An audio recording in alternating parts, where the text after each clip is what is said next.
नमस्कार, आप सुन रहे हैं जागरण पॉडकास्ट का खबरनामा स्पेशल। आज के इस खास एपिसोड में बात करेंगे भारतीय कुश्ती संघ के अध्यक्ष बृजभूषण सिंह के खिलाफ चल रहे केस की और आपको बताएंगे इस केस की पूरी टाइमलाइन।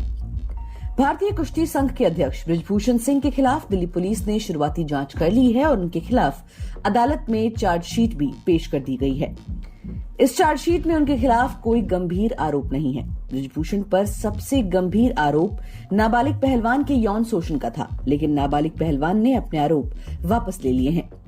इस वजह से उनके ऊपर पॉक्सो एक्ट के तहत दर्ज एफआईआर वापस ली जाएगी।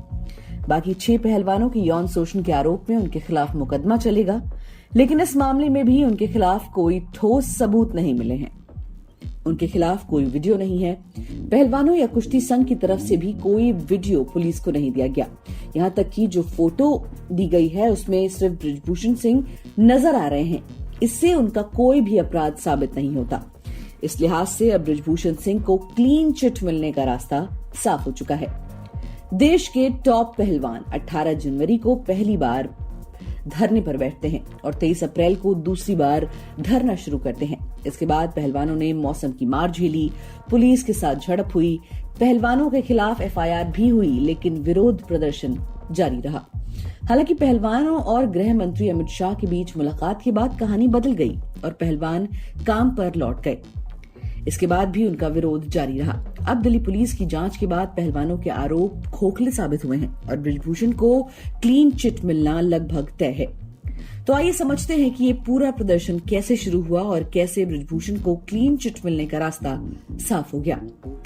30 भारतीय पहलवान 18 जनवरी के दिन दिल्ली के जंतर मंतर में धरने पर बैठ गए। धरने की अगुवाई बजरंग पुनिया, साक्षी मलिक और विनेश फोगाट जैसे पहलवान कर रहे थे। पहलवानों ने कुश्ती संघ के अध्यक्ष बृजभूषण शरण सिंह पर मनमाने तरीके से संघ चलाने और महिला पहलवानों के साथ यौन शोषण करने के आरोप लगाए।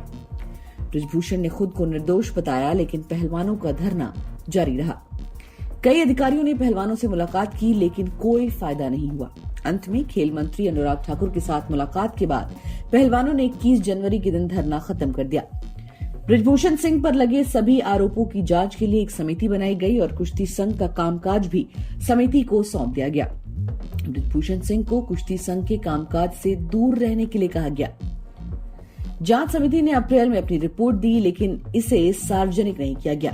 इस बीच खबरें आई कि रिपोर्ट में बृजभूषण निर्दोष पाए गए हैं।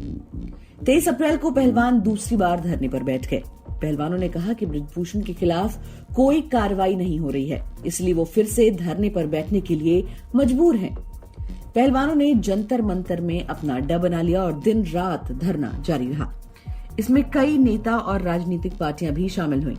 पहलवानों का धरना बड़ा होता गया, लेकिन बृजभूषण खुद को निर्दोष बताते रहे। जब पहलवानों ने सुप्रीम कोर्ट में अपील की तो दिल्ली के कनॉट प्लेस पुलिस स्टेशन में बृजभूषण सिंह के खिलाफ 2 एफआईआर दर्ज हुई।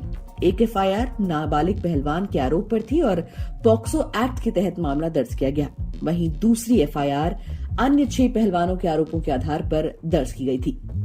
पॉक्सो एक्ट के तहत मामला दर्ज होने के बावजूद बृजभूषण सिंह को गिरफ्तार नहीं किया गया। उन्होंने कहा कि वो दोषी साबित हुए तो खुद को फांसी लगा लेंगे। इसके अलावा उन्होंने महिला पहलवानों को सूपनखा तक कह दिया। उन्होंने ये भी कहा कि प्रदर्शन कर रहे पहलवान अब मेडल जीतने लायक नहीं बचे हैं। दिल्ली पुलिस ने एफआईआर दर्ज करने के बाद पहलवानों को परेशान करना शुरू कर दिया। प्रदर्शन स्थल में बिजली की आपूर्ति रोक दी गई। बाहरी लोगों के प्रदर्शन स्थल पर जाने पर रोक लग गई। पानी की आपूर्ति भी बाधित कर दी गई। कई मौकों पर पहलवानों और पुलिस के बीच हाथापाई भी हुई और कुछ पहलवान चोटिल भी हुए। 28 मई के दिन पहलवान विरोध प्रदर्शन करने के लिए नए संसद भवन की तरफ जा रहे थे। पुलिस ने उन्हें रोका तो पहलवानों के साथ उनकी हाथापाई हो गई। दिल्ली पुलिस ने सभी पहलवानों और समर्थकों को हिरासत में ले लिया। इसके बाद जंतर मंतर से पहलवानों का सामान हटा दिया गया। शाम तक सभी महिला पहलवान और रात तक पुरुष पहलवानों को छोड़ दिया गया। पहलवानों को फिर से जंतर मंतर में बैठने की अनुमति नहीं मिली, लेकिन उनका विरोध प्रदर्शन जारी रहा।